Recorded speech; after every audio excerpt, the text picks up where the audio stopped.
Estamos aqui para dar voz ao povo, em defesa dos cidadãos, pela dignidade humana. Todos temos deveres, mas também todos temos direitos. Será que existe justiça? Isto é o povo a falar.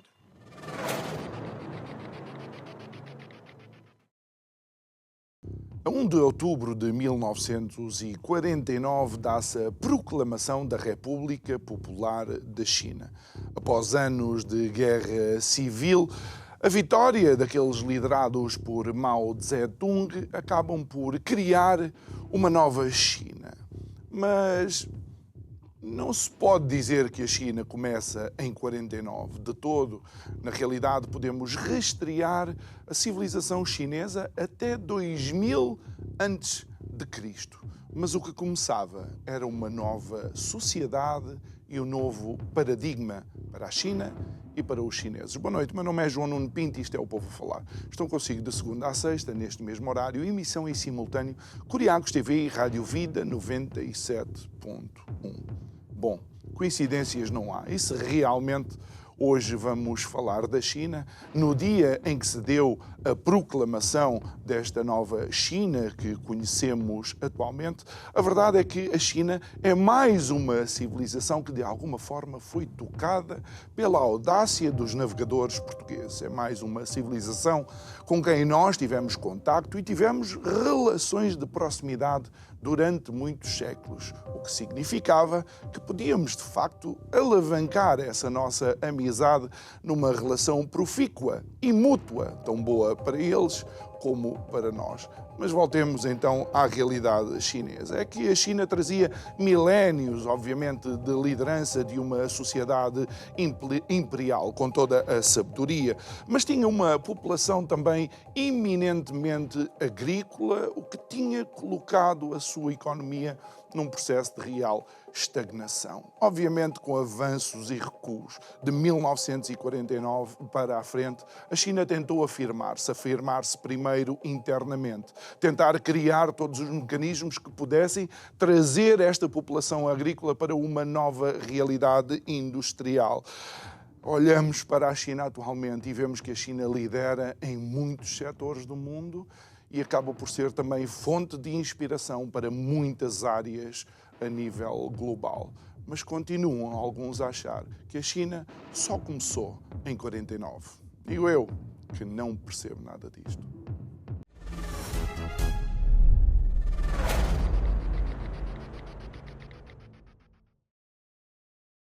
De volta ao nosso estúdio, de facto, foi mesmo uma coincidência o nosso convidado de hoje, calhar neste dia, Bernardo Mendia, que é o secretário-geral da Câmara de Comércio Luso-Chinesa e presidente da Câmara de Comércio Portugal-Hong Kong. Muito boa noite, Bernardo, obrigado por estares aqui. Nós não sabíamos, até enquanto bebíamos ali um cafezinho, tu tens dito, João, olha que hoje é o dia da proclamação da República Popular da China. E eu, na nota inicial, falei de quase 500 anos, praticamente, de amizade entre Portugal e a China. 511. 511? 511. Pronto. Chegámos em 1513. Que nos levaria, eventualmente, a pensar que podíamos ser bons amigos de uma grande potência mundial. Mas nestes últimos dias vimos que não tem sido assim, ou pelo menos de alguma coisa devemos ter feito para que a China não tenha em consideração aquilo que foram esses 511 anos. João, antes de mais, muito obrigado pelo convite de novo. Parabéns à República Popular da China pelos seus 75 anos, que celebra hoje.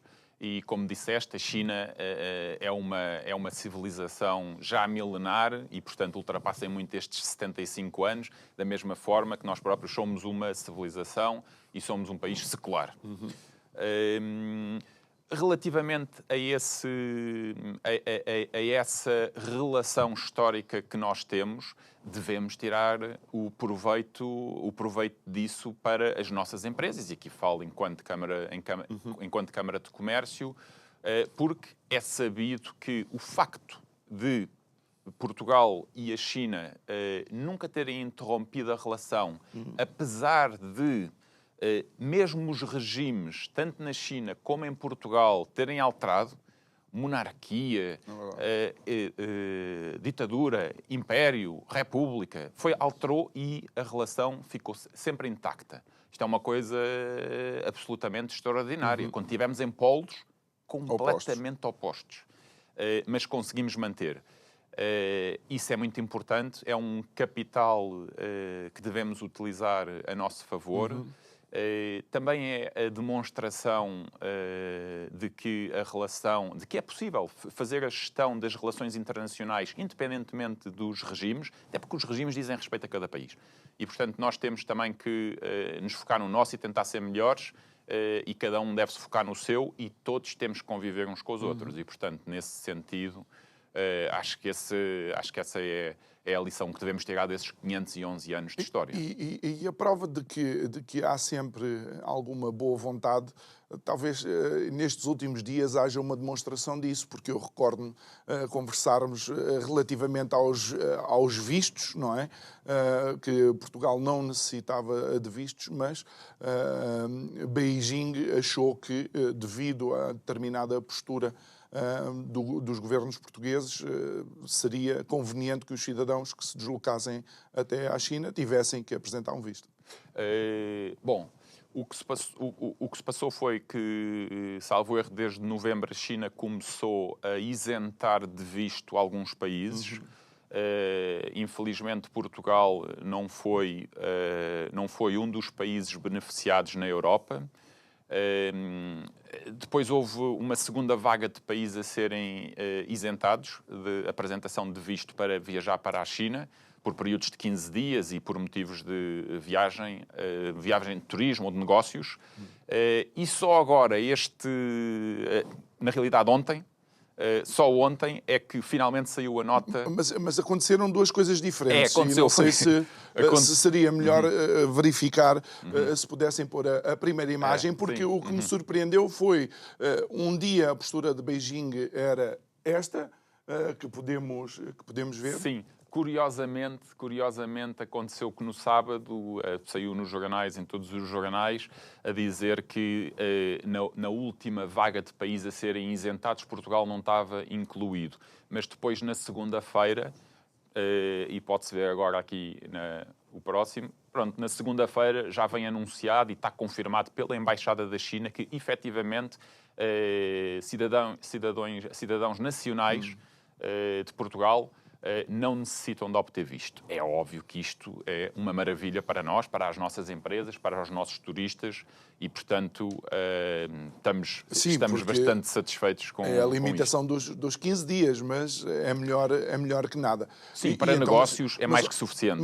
Mas isto, obviamente, pede a pergunta. O que é que faz Pequim pensar de uma maneira e 2 dias depois pensar de outra? Não sei se poderás. Bem, eles poderão ter pensado sempre da mesma forma e ter havido algum lapso. Sinceramente não sei.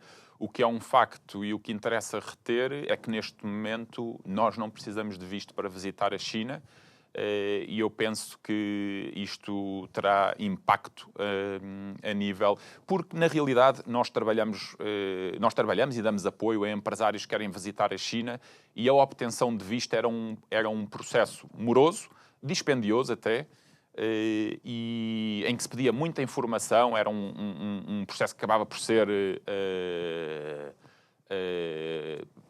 enfadonho, digamos assim. E, portanto, neste momento, esse está ultrapassado. Portanto, a partir do dia 15 de outubro deste ano até dia 31 de dezembro do próximo ano, os portugueses podem viajar à China sem pedido de visto. Isto é uma maravilha. Depois, 31 de dezembro, o que é expectável que aconteça é que seja prorrogado por mais um ano. Vamos ver. Ou seja, há aqui um avanço substancial e positivo, não é? Mas, por um lado, Beijing eventualmente mudou a sua postura, por outro, eu vi um post teu. Os governos portugueses não mudaram a sua postura, mas vi de facto uma publicação tua que nos leva à questão também da Huawei, por exemplo, que eventualmente pode ter sido um dos motivos. Sim, no sábado, quando saiu a notícia a dizer que Portugal não estava incluído nesse grupo de países que seriam isentos, realmente é bastante frustrante para quem trabalha todos os dias na área das relações económicas e comerciais entre Portugal e a China, o facto de não estarmos. Até porque havia uma expectativa criada de que seríamos isentados de visto logo a seguir ao verão e, portanto, aqui batia certo com a altura. E, portanto, isso leva-nos a esse assunto. A Huawei é um assunto que ainda está por tratar. Aquilo que foi feito não é apenas a Huawei. Na realidade, são a ZTE, por exemplo, também é um fornecedor de 5G e, portanto, todos os fornecedores de 5G provenientes da China ficaram impedidos de participar no concurso? Estão impedidos de comercializar produtos em Portugal. Isto não tem nada a ver com aquilo que é a forma de estar aberto ao mundo a que Portugal nos habituou. Nós somos uma economia pequena e, portanto, necessariamente temos que estar abertos ao mundo, de forma que tomar esta posição de cancelar fornecedores estrangeiros, que, atenção, não tem paralelo noutros países europeus com quem nós nos comparamos e competimos. Por exemplo, Espanha é um grande exemplo, porque Espanha não criou nenhum tipo de restrição aos fornecedores chineses. Não só não criou nenhum tipo de restrição, como, e esse é outro dos aspectos que eu fiz referência, mas depois já lá vamos a seguir, mas fica já a nota, o próprio primeiro-ministro espanhol foi recentemente à China, mas regressando à Espanha. Espanha não criou, não aproveitou o momento para dizer que era uma economia aberta, que o investimento direto estrangeiro era bem-vindo, fosse de que origem fosse, e, portanto, é isso que se espera também do governo português. Deixa-me só dizer uma coisa. É que, se o governo português pretende banir algum fornecedor, não o pode fazer nunca com base na nacionalidade. Tem que o fazer com base em critérios quantitativos e qualitativos. E tem que os definir. Porque dizer aquilo que foi dito sem apresentar justificações e, pior, sem dar o direito do contraditório aos afetados. Ainda me lembro da famosa comissão que não havia lá nenhum engenheiro eletrotécnico, ou lá o que é, para... Sim, e infelizmente é provável que essa comissão venha a ser utilizada para prejudicar outros fornecedores estrangeiros. Vamos ver, esperemos que não. Bom, e ainda nesse mesmo post, e utilizando essa ponte da visita do primeiro-ministro espanhol, tu mencionas, e é um facto que de facto me surpreendeu, que desde 2018 que não há nenhuma visita de um primeiro-ministro português à China. Sim, e sobretudo, portanto, a última vez foi o primeiro-ministro António Costa, em 2018, e eu tive o cuidado... Mas aqui não falta representantes de outros países a lá ir, não é? A China tem recebido muita atenção. A China é a segunda maior economia do mundo, portanto é natural que receba a atenção de países com quem querem trabalhar. É só uma lista que não dá para ler, mas... E, portanto, o que é importante referir é que os nossos governantes, e neste caso o nosso primeiro-ministro, deve olhar para a importância de um país como a China, e nós temos todo o interesse, obviamente, em cultivar as boas relações, porque isso vai ter benefícios para as nossas empresas e para a nossa economia. Aliás, foi o que se verificou com a viagem do primeiro-ministro espanhol Sánchez. Logo na semana seguinte foram anunciados uma série de investimentos chineses em Espanha. E, portanto, Só em setembro estiveram cerca de 50 chefes de Estado. Exatamente, no fórum. Sim, num fórum, mas não só. Também teve o espanhol, penso que o da Noruega. Malásia, sim. Portanto, isto tudo, quer dizer, no mês passado, cerca de 50 chefes de Estado. Mas não ir desde 2018 passa uma mensagem errada. É muito importante que o nosso Primeiro-Ministro visite a China. Fora os países de expressão portuguesa que também estou aqui a ver que visitaram durante este tempo.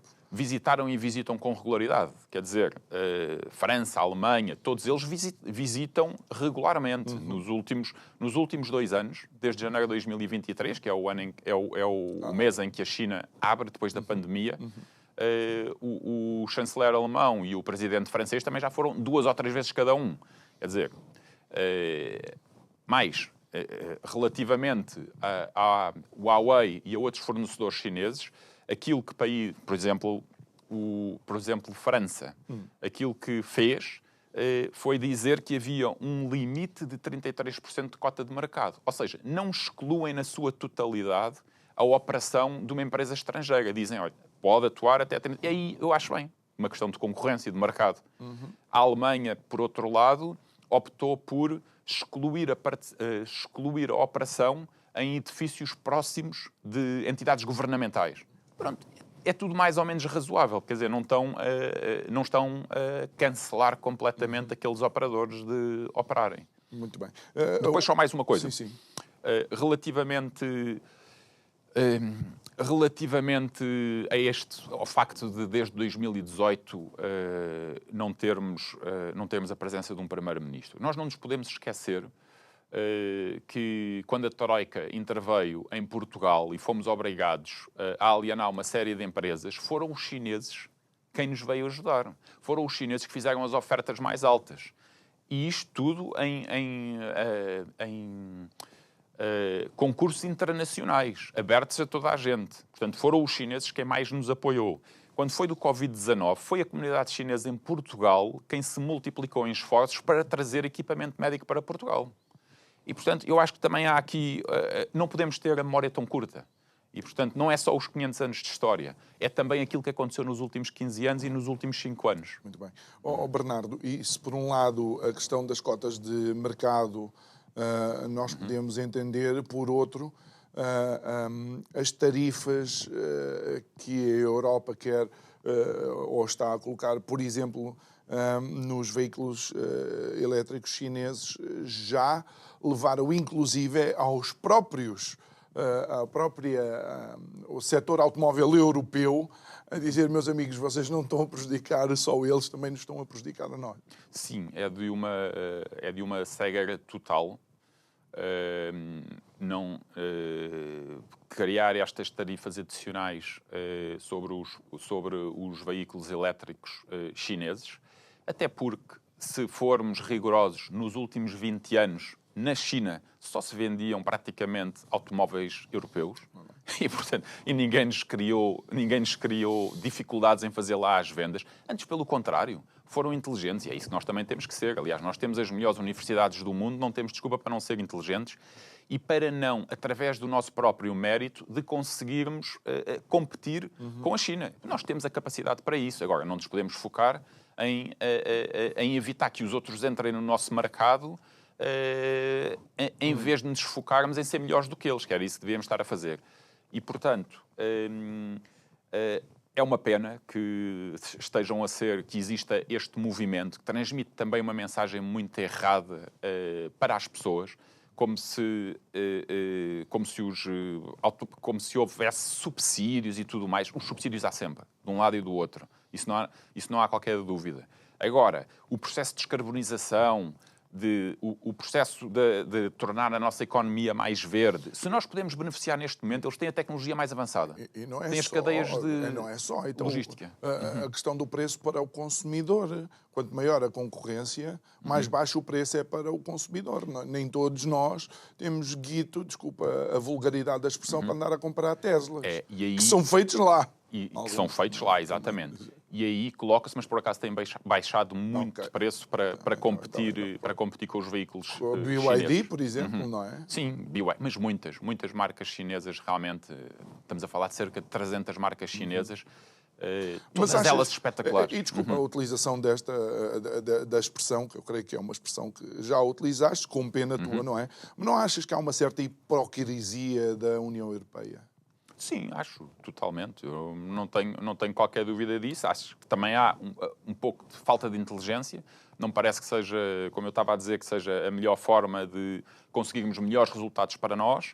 E, sobretudo, a questão que levantavas há pouco, sobre qual é que é o nosso interesse. O nosso interesse são realmente a indústria automóvel ou é o interesse das pessoas? Claro. Temos que pensar, porque isto é uma questão que pode ser um pouco filosófica, mas temos que pensar o que é que nos interessa aqui. Mas mesmo que seja a indústria automóvel, nos veículos elétricos não conseguimos competir com a China. Há alguns setores que não conseguimos competir. Claro. Portanto, mesmo que seja esse, então vamos fazer o mesmo que os chineses fizeram connosco há 20 anos. Vamos convidá-los para virem para cá, abrir as suas fábricas e aprender com eles. Porque eles fizeram isso também. Muito bem. Olha, nós, entretanto, assistimos também às autoridades chinesas a fazer uma série de estímulos à atividade económica.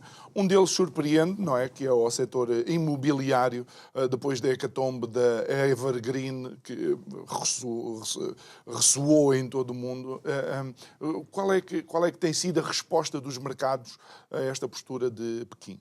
Sim, a semana passada, mais uma boa coincidência para fazermos o programa hoje, na semana passada o governo chinês implementou uma série de estímulos monetários e financeiros, nomeadamente para o setor imobiliário e o setor de consumo, que surpreenderam todos os analistas, foram muito além daquilo que se estava à espera e, portanto, a expectativa agora confirmada, até pelo comportamento das bolsas, que ultrapassou recordes com 20 anos, e, portanto, toda a semana passada e já ontem durante o dia foi isso que aconteceu.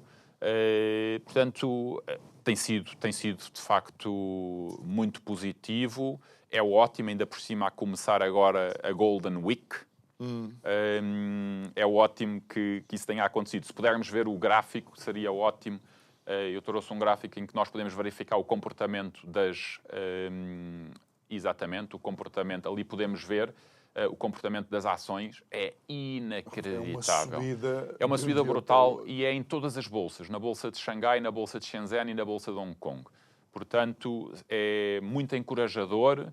É verdade que os empresários e a iniciativa privada têm sofrido bastante na China, estavam a pedir por este tipo de estímulo. Ele apareceu sem aviso, como acontece sempre na China, e não só apareceu sem aviso, como apareceu com muita força, muito acima daquilo que era expectável. Portanto, aquilo que esperamos é que se mantenha. É óbvio que se a China consumir muito, o mundo todo é beneficiado. E crees que esta demonstração do governo chinês de animar a sua própria economia vem no sentido daquilo que é o estado geopolítico mundial, ou porque de facto havia alguns sinais de abrandamento económico e Beijing precisava de animar as hostes? Sim, é engraçado que normalmente Beijing tem uma postura muito conservadora, pouco intervencionista na economia, deixa as coisas acontecerem ao seu ritmo. Desta vez cederam, ainda bem, porque de facto era o que os empresários pediam, mas demoraram muito tempo a ceder. Mas também cederam com tanta força que parece que o resultado será positivo. Portanto, peço desculpa, a tua questão era... Não. Se essa intervenção não vinha também no sentido de algum abrandamento da economia, uma vez que... Sim, para inverter esse sentimento, sem dúvida. Para quem conhece a China e todas as suas particularidades, uma das coisas que não só os governos chineses, como até os imperadores chineses sempre se preocupavam, era como é que está a economia, porque as grandes revoluções na China começaram com a falta do arroz, por assim dizer. E achas que isto era um indicativo? Porque havia um certo abrandamento e os números da economia chinesa estavam um pouco aquém daquilo que era a expectativa, não é? Sim, penso que sim. Isso também se verifica e, portanto, foi necessária a intervenção do governo chinês e acho que foi muito oportuna.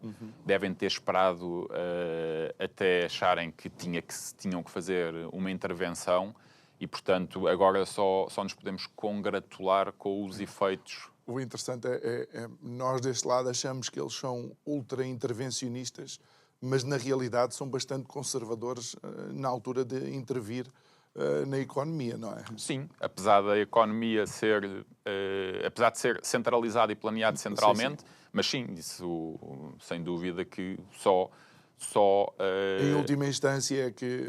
só em última instância. É assim, na realidade deveria ser sempre assim, não é? Mas de facto também estamos a falar, a própria sociedade é conservadora, é uma sociedade, se nós compararmos o nível de poupança dos chineses e dos portugueses ou do resto do mundo, o nível de poupança é muito maior, mesmo nos bancos. Os próprios rácios que os bancos são obrigados a manter para segurança, por causa das crises, é muito mais elevado do que no resto do mundo.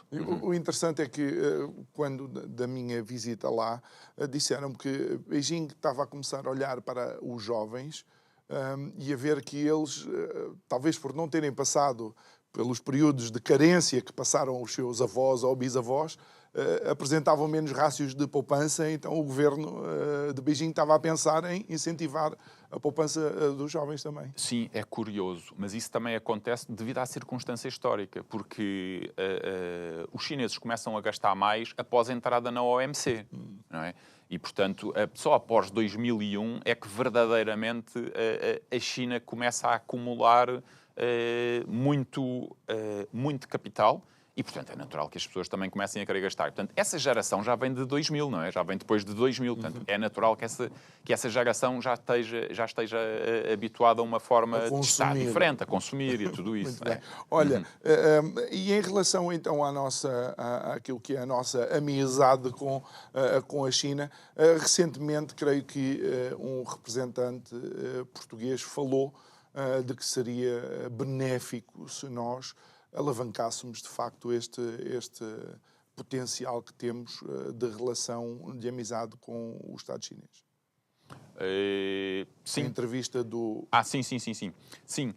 E isso insere-se também aqui nas recomendações de áreas de negócio onde podem existir sinergias.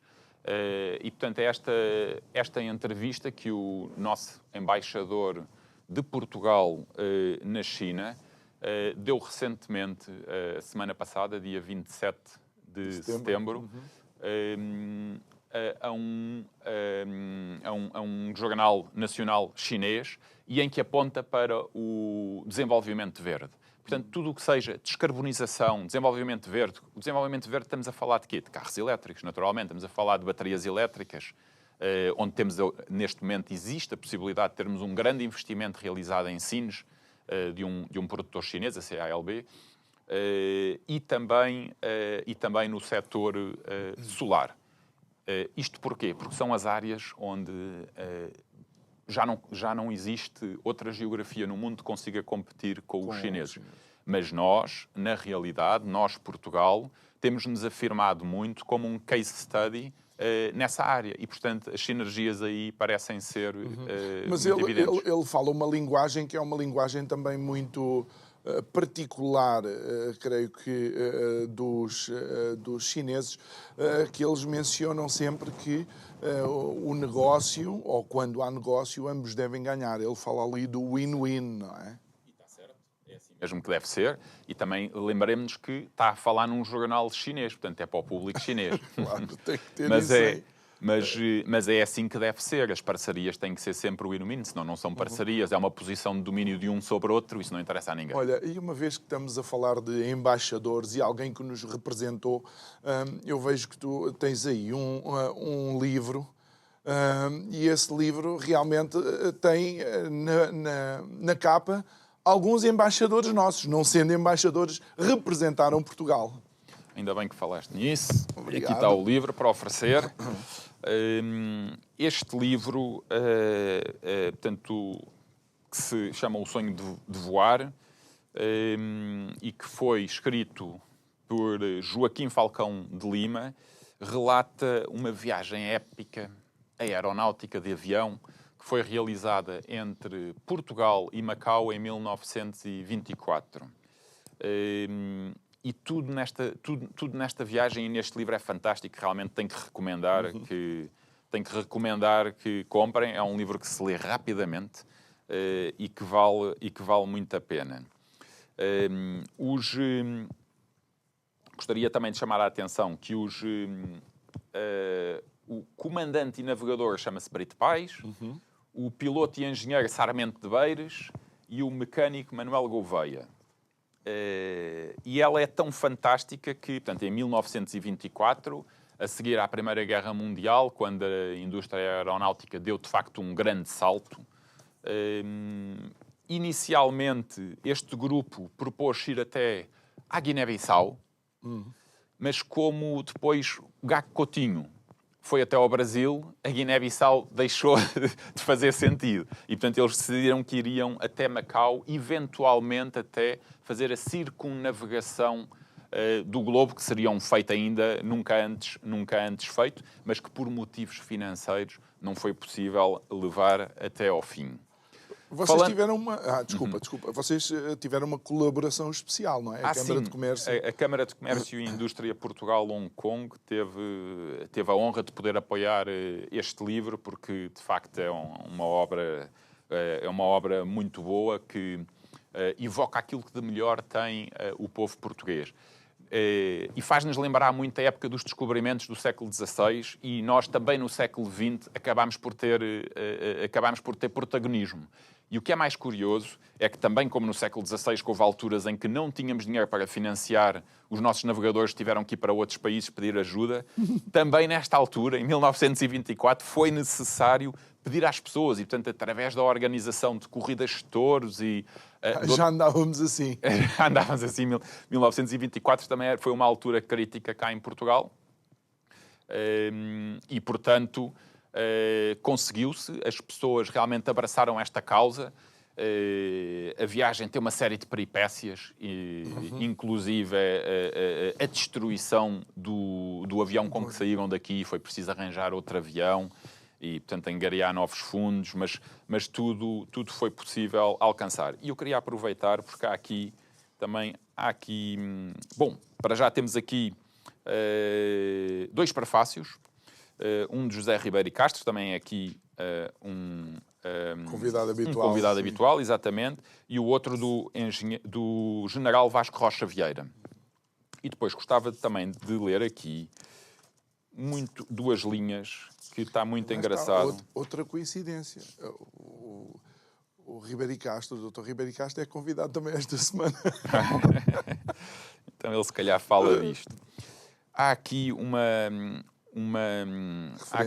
referência que realmente que acho que é muito interessante, em que o piloto diz que a aeronáutica promove a aproximação dos povos mais distantes. O seu alcance pode ser incalculável. E por muito utópico que isto pareça, temos que perceber que estamos em 1924, na aviação reside a grande arma pacífica que há de abolir as fronteiras, reduzir a zero os conflitos armados. É muito engraçado. Já viu? Como é que ele, em 1924, pensa que a ligação dos povos, o contacto direto... Estávamos a falar, os nossos líderes políticos têm que estar em contacto com os líderes políticos do outro lado do mundo, direto. Claro. E é isto que... A visão de um aeronauta português exatamente, numa altura em que não se ia de avião até à Madeira aos Açores. Portanto, o feito, é preciso ver o feito. Exatamente. Eles, na realidade, também conta aqui um episódio muito engraçado. É que este grupo de pilotos tentou ir à Madeira, mas como não havia instrumentos suficientemente precisos para se fazer essa viagem, era muito arriscado e não se podia fazer. Mas eles foram na mesma, porque estava-lhes no sangue, não é? Verdade, esse tipo de aventura, sim. Esse tipo de aventura. Mas não descobriram e caíram a 450 km da costa portuguesa, ao lado de um avião, ao lado de um barco que depois os trouxe. Vá lá. Mas é incrível, é incrível. Muito bem. Fica aqui o sonho de voar. Olha, essa frase que tu tens também nos leva a um discurso que tu mencionas algumas das vezes que estamos a conversar, que realmente tem a ver com os povos, se calhar, entenderem que em paz estaríamos todos melhores. Sim, obrigado por mencionares. É o Peace Speech, que foi proferido dia 10 de junho de 1963 pelo John F. Kennedy. E é um discurso que tem uma grande importância. Ele foi mandado traduzir sem alterações pelo Nikita Khrushchev na Rússia e publicar em todos os jornais. E na sequência desse discurso foi assinado por Nikita Khrushchev, por John F. Kennedy e ainda Inglaterra. Não me recordo de quem é que assinou, da parte da Inglaterra, mas foi assinado o Tratado de Desarmamento Nuclear. Portanto, e na altura impediu uma guerra nuclear. Portanto, este é um discurso muito importante. Eu recomendo a toda a gente. É a seguir à Baía dos Porcos, ao episódio da Baía dos Porcos. Exatamente. Cuba, não é? Exatamente. Sim. Dos em que havia realmente um perigo de haver uma guerra nuclear. Achas que neste mundo que vivemos atualmente faltam mais vozes que faltam dessa JFKs, forma? Não há qualquer dúvida. Nós precisamos desesperadamente de JFKs, particularmente agora, pessoas que acreditem que a paz é possível, e nós sabemos que é possível. E só precisamos de uma probabilidade muito pequena para termos que lutar por isso, porque o contrário é a nossa extinção, praticamente. E achas, conhecendo a cultura chinesa como tu conheces, achas que a cultura chinesa já identificou há muito tempo que a guerra é um mau negócio? Sim, não tem interesse nenhum em guerra nenhuma, tanto que não fazem guerras. Até há uma situação muito interessante, que é na área que tem em disputa entre Índia, numa fronteira entre Índia e a China, em que existe um acordo entre a China e a Índia em que os militares andam desarmados. De vez em quando têm encontros e lutam só com os punhos. Nós temos a Olivença, que a nossa, mas não é. É outra história. Olha, eu sei que estão-se a aproximar, entretanto, também dias com muitos eventos, muitas coisas programadas, não é? Exatamente. Portanto, eu pedia também se podíamos passar o evento da Gala Portugal-China, que o tópico será diálogo e crescimento económico, será a 9ª gala que vamos realizar, terá lugar no dia 5 de novembro. Quem tiver interesse em se inscrever, desde já, podem ir ao nosso site em ccilc.pt e aí conseguirão fazer o registro para a gala. Nós, nesta gala, conseguimos ter uma pessoa que já aqui esteve no teu programa, Pascal Coppens, e é um excelente orador, consegue energizar as plateias. Grande conhecedor É um profundo conhecedor da China. E, portanto, estamos certos que será, mais uma vez, uma grande gala. Tem sido o maior evento da comunidade luso-chinesa já há vários anos. E, portanto, estamos certos que será de novo, aliás, pelo ritmo de inscrições e de apoios, é isso que vai acontecer. Olha, Bernardo, imagina que estará algum empresário a ouvir-nos e que nunca participou. Qual é que pode ser, digamos, a importância de uma gala destas ou da participação numa gala destas? Sim, empresário ali é muito... naturalmente temos o embaixador da China, temos essa parte mais institucional sempre representada, e a grande vantagem é o networking que conseguimos proporcionar. É também a informação que tentamos transmitir e que desta vez ficará a cargo do Pascal Coppens, essencialmente. E, portanto, a vantagem é ir conhecer, é encontrar pessoas que tal como esses empresários, ou que já passaram por essa fase, em que querem fazer negócio com a China, mas ainda não fazem, ou os que já fazem, poderem ensinar algo àqueles que pretendem também abordar esse mercado. Mas agora, sem necessidade de visto, já não há dificuldade nenhuma. Sim, essa é uma das dificuldades que se ultrapassa com facilidade. Entretanto, também têm, creio que, em novembro, alguma coisa... Sim, dia 29 de novembro nós temos o Ambrose Award, Dr. Ambrose Award, que é... Eu não trouxe imagem para esse. Não é. Dr. Ambrose Award, que realizamos de 2 em 2 anos e em que procuramos distinguir uma pessoa ou uma entidade, uma empresa, seja o que for, que se tenha destacado na relação económica entre Portugal e Hong Kong. Portanto, isto é um evento que é promovido pela Câmara de Comércio e Indústria Portugal-Hong Kong. O Dr. Ambrose é também o cônsul honorário de Portugal em Hong Kong. E dá-nos a honra de dar o seu nome para este prémio. Portanto, isto vai decorrer, não posso dizer quem é o premiado, posso dizer que já aceitou, mas não posso ainda dizer quem é, mas será no dia 29 de novembro, em Hong Kong, no Clube Lusitano. Clube Lusitano, curiosamente, a hélice deste avião está no Clube Lusitano. Há muitos anos está lá exposta e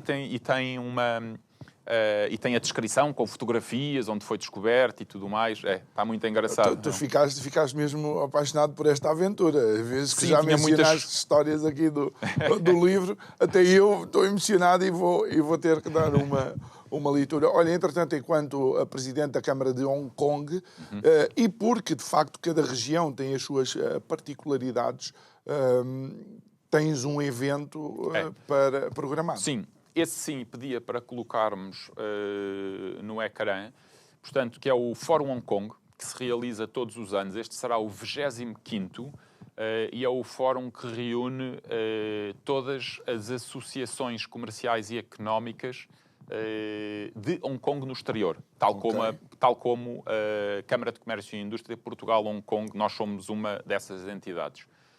E, portanto, esse evento terá lugar nos dias 3 e 4 de dezembro de 2024. Temos tido a sorte de ter sempre delegações a acompanhar-nos a este evento. Vamos ver este ano se teremos também. Além destes dias 3 e 4, depois no dia 5 e 6, há uma visita a Shenzhen. Shenzhen é uma cidade que tem que ser visitada. Portanto, quem vai no dia 3 e 4 tem que ficar para dia 5 e 6, porque é onde tudo está a acontecer a nível de tecnologias. Por exemplo, a BYD, que falámos há pouco, a BYD é uma empresa de Shenzhen, mas não só. Muito na inteligência artificial, em vários múltiplos setores. Robótica. Portanto, há uma série de setores ali muito interessantes, com uma população também muito jovem, aquela cidade. Uma cidade de 20 milhões de pessoas, mas muito jovem. E que também tem uma história particular, a forma como Shenzhen se desenvolve, não é? Shenzhen, curiosamente, é o berço da abertura da China. E foi pela mão de Deng Xiaoping, que procurou, através de Shenzhen, fazer uma experiência. E tendo essa experiência resultado, depois expandiria a outras zonas. Foi isso que aconteceu. Em Shenzhen, de facto, essa abertura correu com muito sucesso. Obviamente que ter ali Hong Kong ao lado foi uma grande ajuda, porque os empresários de Hong Kong, que já tinham as indústrias, transferiram as suas indústrias para Shenzhen. Mas a partir dali, e tendo aquela experiência tido tanto sucesso, essa experiência de abertura expandiu a todo o país. Escala no país e inclusive desenvolveram-se outras cidades absolutamente icónicas atualmente e que... Sim, a começar por Shenzhen, porque Shenzhen era uma vila piscatória, não tinha nada. Foi desenvolvido do zero a partir de um plano desse grande líder Deng Xiaoping. Bernardo, em 1978. 78, ok. Não é nem uma geração. Isto é impressionante. Será que as pessoas pararam para pensar? Nós estamos a dizer que há uma cidade que era uma vila pescatória, e não é com traineiras, era com barcos a remos ou lá o que era, e que de repente tem o seu desenvolvimento e é provavelmente agora um dos polos, é o polo tecnológico com certeza da China e um dos polos tecnológicos do mundo. Sim. E é muito, até um período mais curto, muito mais curto do que esse. Por exemplo, no desenvolvimento dos carros elétricos chineses, é incrível como é que antes da pandemia, a China não dá ainda cartas nos automóveis elétricos. Já tem os seus, já tem já tem os seus lá, mas fora da China não. Quando a China abre em 2023, a capacidade instalada, a sofisticação dos carros é incrível. Isto aconteceu 2020 a 23. Em 3 anos. É uma coisa que não dá para acreditar. Mas eu acho que a lição que devemos tirar é: se eles conseguiram, nós também conseguimos. E, portanto, nós temos que focar... É tal coisa. Nós temos ótimas universidades. Nós temos um mercado gigante para atrair as empresas chinesas para virem para cá. E, portanto, só temos é que aproveitar as nossas vantagens para nós próprios nos tornarmos melhores e conseguir competir. Talvez não nos carros elétricos, mas noutras indústrias. Mas uma das coisas que em Portugal vai acontecendo é que às vezes não sabemos em que setores é que o governo vai apostar ou não vai apostar, ou vai permitir que a iniciativa privada esteja mais à vontade, ou vai alavancar algumas dessas iniciativas. Creio que, com todo o respeito pelo turismo, uma vez mais, aquilo que se vai ouvindo ao longo do tempo é que o turismo continua a ser a única grande aposta, por assim dizer, e que dificulta um bocado. Sim, mas os empresários vivem num mundo à parte, ou devem viver num mundo à parte daquele que é a agenda dos governos, sim. Okay. E, portanto, temos alguns empresários que são absolutamente excepcionais em Portugal e que têm construído muita coisa. Portanto, a capacidade para o fazer, temos-la. As universidades também temos, os institutos de investigação e de criação de novos produtos, tudo isso temos. Portanto, não temos... Penso que devemos focar naquilo que devemos fazer, não seguir, obviamente, esses incentivos ou essas agendas do governo, mas sim os empresários seguirem o seu instinto. Olha, e Bernardo, quais são as tuas expectativas, se calhar até ao final do ano, até porque estamos num cenário em que a cada dia novidades podem abrandar ou acelerar tanto a paz como a guerra. Como é que tu vês este mundo meio periclitante agora? Pois, infelizmente, com maus olhos, não é? Neste momento. Mas com esperança também. Sim. E nós que somos... aquilo que podemos fazer é votar. E, portanto, é isso que temos que procurar votar em quem acredita na paz. Eu acho que é isso que devemos fazer. Temos que procurar sempre o diálogo e a comunicação e rejeitar quem acredite que as coisas só se resolvem pela guerra. Achas que as eleições nos Estados Unidos serão importantes nesse sentido? Deus queira que sim. Espero que sim. Espero que sim. E tu sentes alguma expectativa dos investidores chineses, ou de quem também está a investir na China, em relação às eleições americanas? Não. No fundo, tanto republicanos como democratas parecem ter uma posição muito concertada relativamente à China. É uma posição de preconceito. Mas, atenção, apesar disso, existem setores da comunidade americana com muita relação com a China, que compreendem a China. Aliás, até é bom termos tocado nesse tema, porque, da mesma forma que, obviamente, se os nossos dirigentes não se dirigem à China, não conhecem e têm dificuldade em fazer avaliações e tomar decisões. Mas existem em Portugal vários institutos, tal como existe na China, vários institutos com conhecimento profundo, think tanks, institutos universitários, conhecimento profundo, câmaras de comércio, daquilo que é a realidade chinesa e que conseguem fazer essa interpretação e explicar. Portanto, era importante que os dirigentes, seja dos Estados Unidos, seja de Portugal, mas que estão um pouco mais afastados daquilo que é a realidade chinesa, se procurem aconselhar também com outros setores da sociedade e não só com aqueles que têm um preconceito já muito tradicional, conhecido e sabido. Sim. E eu acho que essa foi uma das coisas que eu retive da viagem. Eu tenho a sensação que a China fica triste por o mundo não a reconhecer como a potência que ela é. Muito triste. Mais do que ofendida, há uma tristeza grande, porque, inclusive, é o país que maior número de pessoas tirou da pobreza nos últimos 50 anos ou 70 anos, não é? Sem dúvida nenhuma. Muito bem. Bernardo Mendia, muito obrigado por ter estado aqui connosco. Desejo-te as maiores felicidades para estes eventos. As felicidades futebolísticas, já sabes que estamos de acordo aí. Obrigado a si que nos acompanhou em mais um programa. Já sabe, pode rever esta conversa subscrevendo o nosso canal do YouTube. A mim resta-me agradecer ter estado connosco, desejar-lhe uma ótima noite e até amanhã. Muito obrigado.